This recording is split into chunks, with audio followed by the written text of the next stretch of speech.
Hey guys, welcome back to the channel. Shantia here. Welcome back to the Heal, Feel, Reveal series. Today's topic is going to be about manifesting beauty. And I know it's definitely a Mercury retrograde as I'm recording this because I spoke for 18 minutes and didn't realize that I didn't hit record. So yeah. So here I have my notes for this video. Here, I'm going to set it up here. So today we're going to talk about manifesting beauty, and manifesting is one of my favorite topics to absolutely talk about because who doesn't want to align with their desire and obtain it, right? We all want that. We all want to align with our desire. We all want to manifest our ideal appearance, our ideal self, and all of those things. Today we are going to talk about why do we struggle to either have a healthy relationship to beauty or manifest our ideal appearance. Why do we go in and out of that experience? I will bring up some questions as I do in all of my videos. I will do a Q&A to pinpoint perhaps what your current issue might be with manifesting beauty.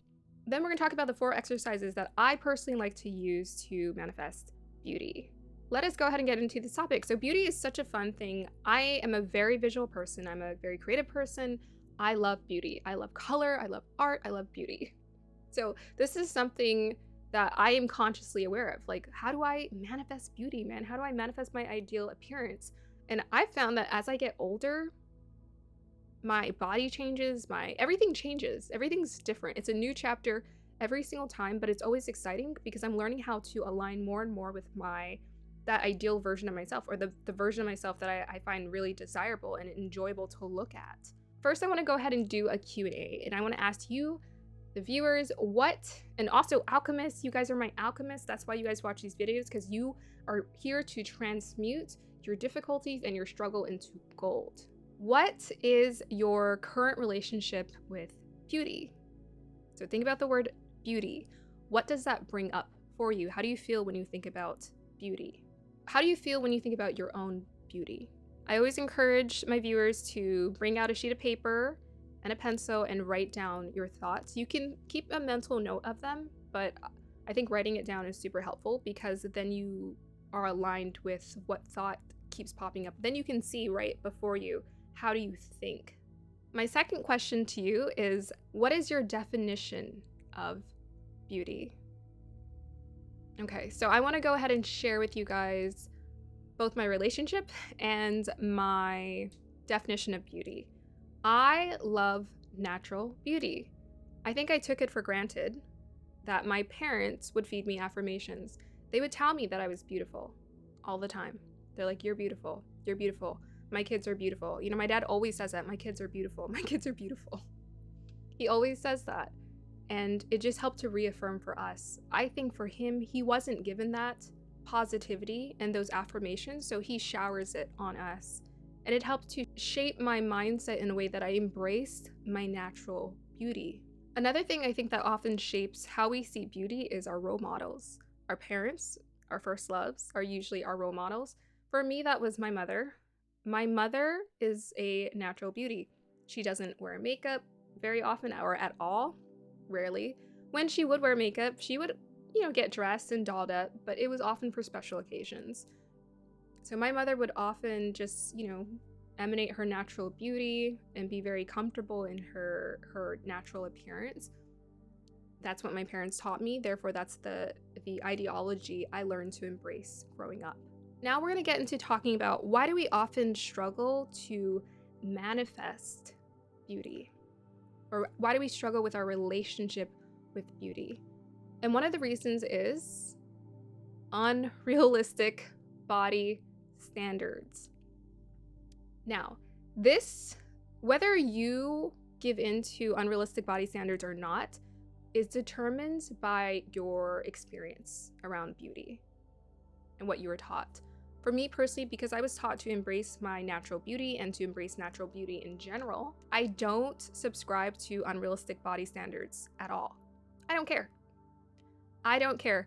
And because I don't care, I don't look at it. I consciously make an effort not to look at it. And I consciously make an effort to look at my own body.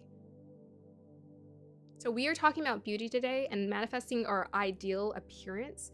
We are also talking about body image as well, just how we feel in our bodies. Confidence, comfortability. So my goal in life was always to learn how to become more comfortable What is this channel dedicated to doing? Helping women live in a way that feels the most natural. How do I feel natural in my body? One primary example that we've all heard of at this point for unrealistic body standards is Kim Kardashian. Now, what I will say about Kim Kardashian, she would not look attractive, pretty, or beautiful to us if she didn't already see herself that way.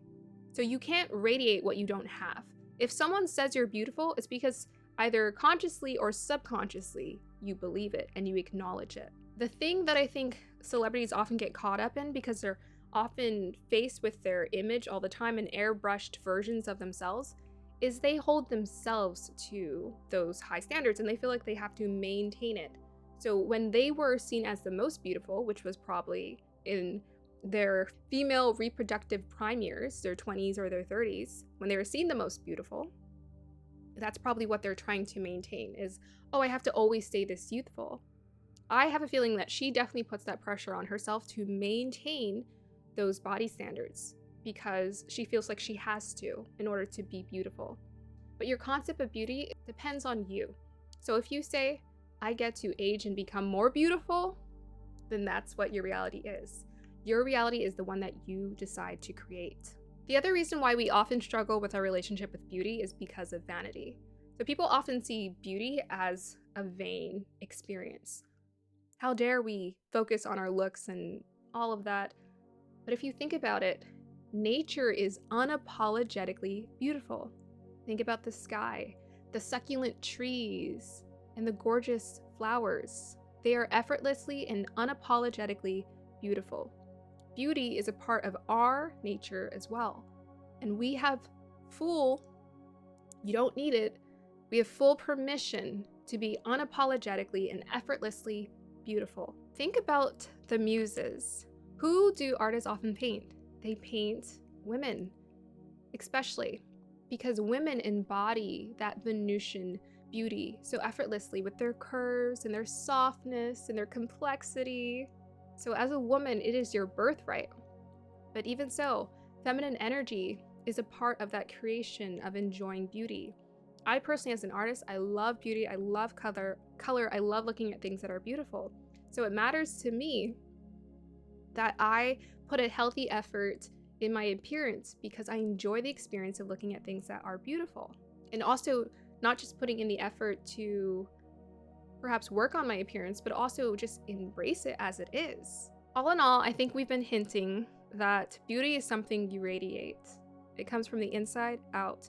And truly, we want to be around the people who feel the most magnetically beautiful from the inside out. So the 4 exercises that you can do to manifest beauty.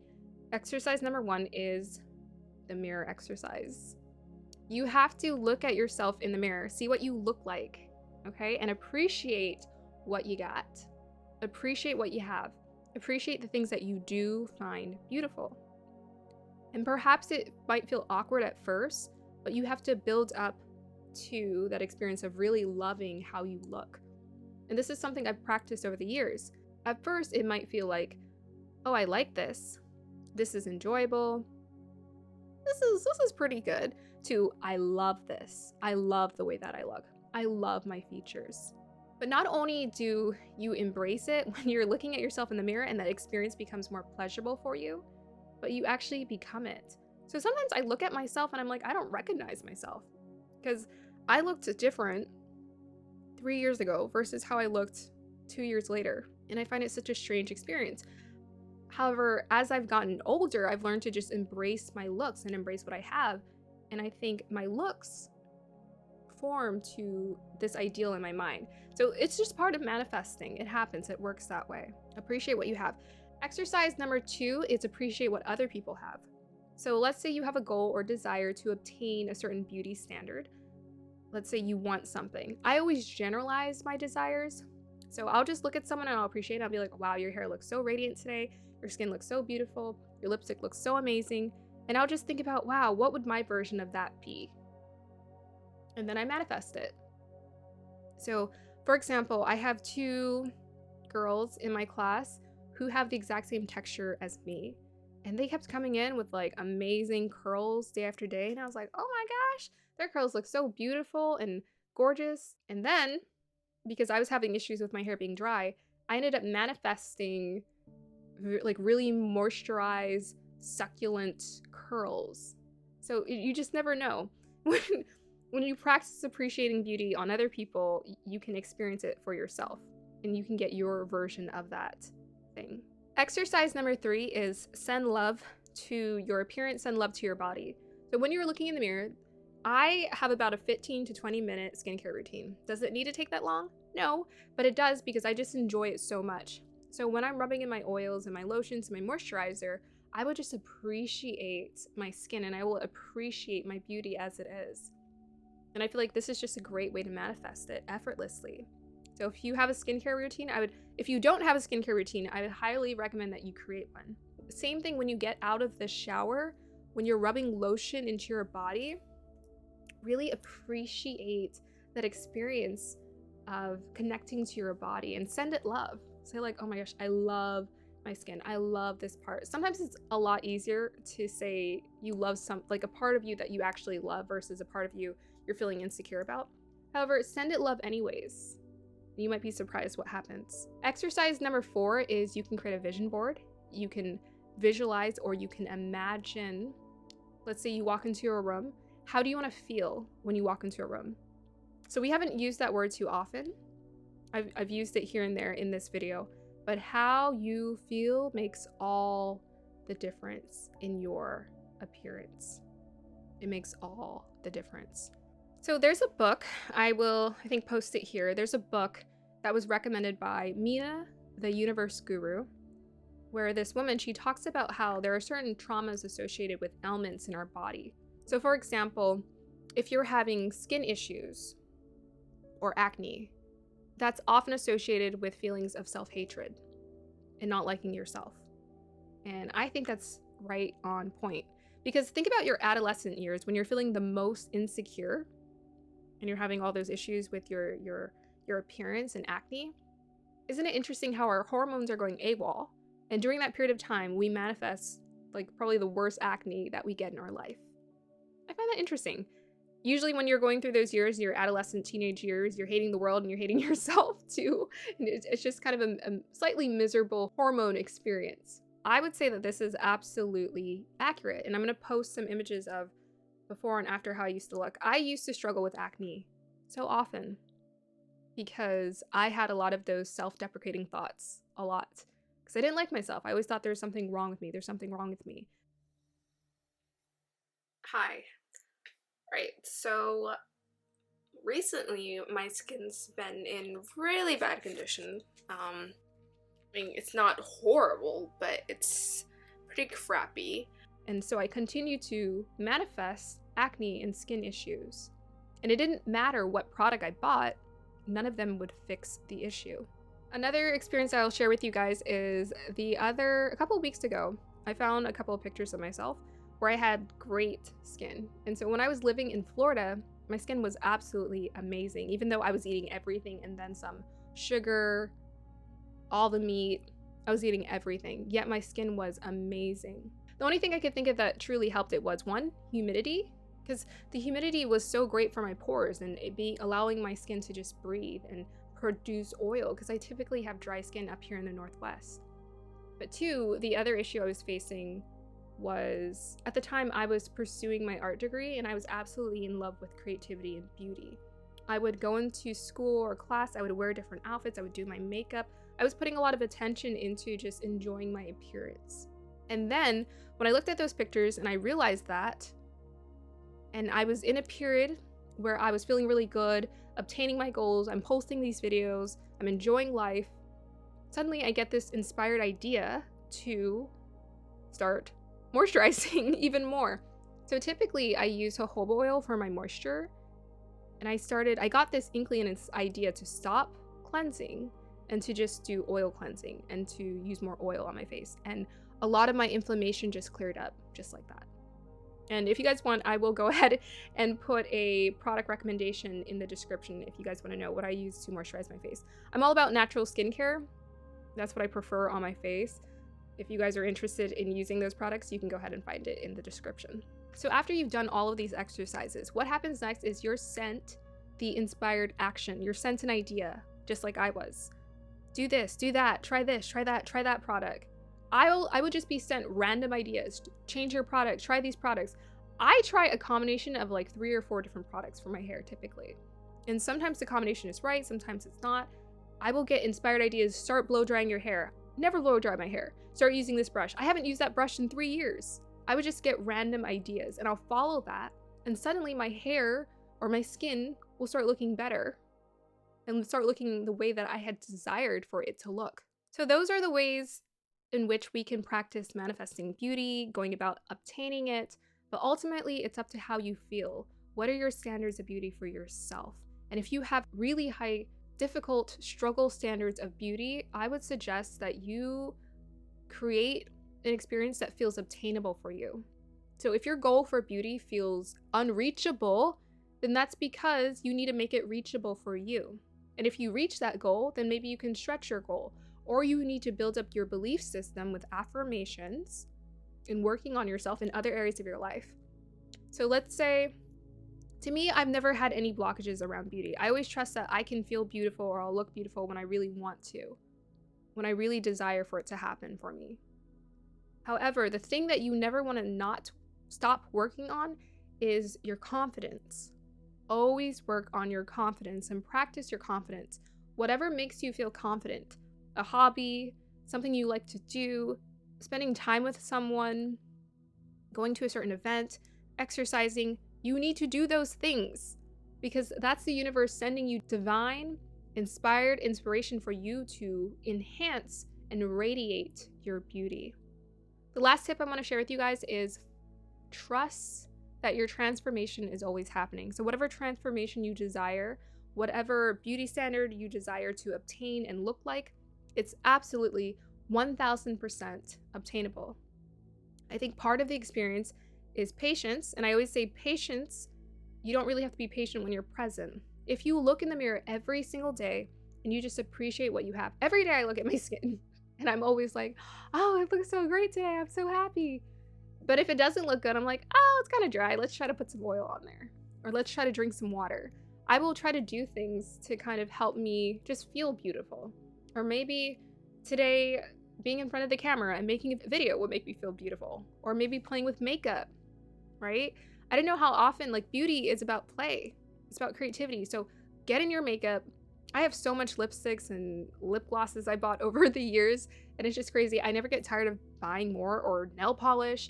I love playing with beauty, and beauty is about play. So the more playful you are, the more comfortable you are in your skin, the more effortlessly you will be able to radiate beauty. At this point, I think there's about 15 lessons that I put out for this Heal, Feel, Reveal series. And what I've heard is that it has helped to bring transformation to people. So I am so happy to hear that. It's bringing transformation to my life too. I am divinely inspired to create these videos and to talk about these messages. So I really hope that you guys get on the train with me and take advantage of it and use it to really create for yourself an experience that is desirable. As women, we don't often give ourselves enough room to play. When I look at the kids and they're playing outside, because I'm an art teacher, I'm blown away how effortlessly beautiful they are because they just naturally radiate joy and play. So that's really the secret to manifesting beauty. I hope you guys have a wonderful day or evening. Thank you for watching this video. Bye. Like, why are all these, I don't understand. We're living in this generation. Like, we already know the 50s housewife, and we know the idealization of this perfect life doesn't exist. We know that they Photoshop magazines. Yet, why are we still so concerned with having the perfect body? I don't know.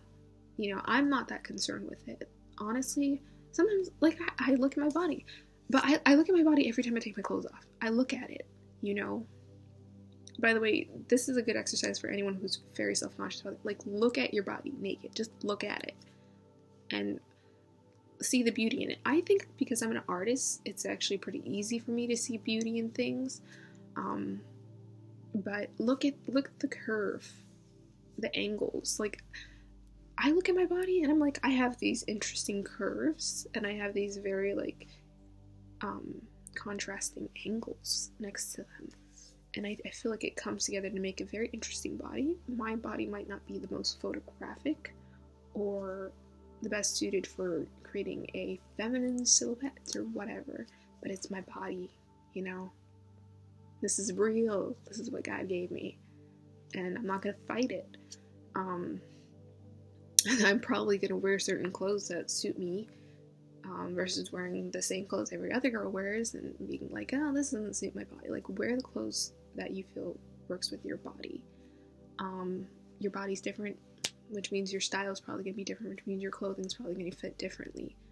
So it's okay to try to find things that fit your body more than others, which is why I love watching what not to wear. Because real women with real wardrobe issues who needed a makeover to show that they didn't have to go lose weight and get plastic surgery to look beautiful. They could just put on a color that complemented their eyes, or cut their hair a certain way that complemented their face shape, you know? I don't know why we're so concerned with a certain idealization. I idealize a lot of things, but by the end of the day, I'm like, this is the life I've been given, this is the body I've been given, this is the mind I've been given, and I gotta work with it. It's kind of a waste of time to hate on yourself. It's a waste of time.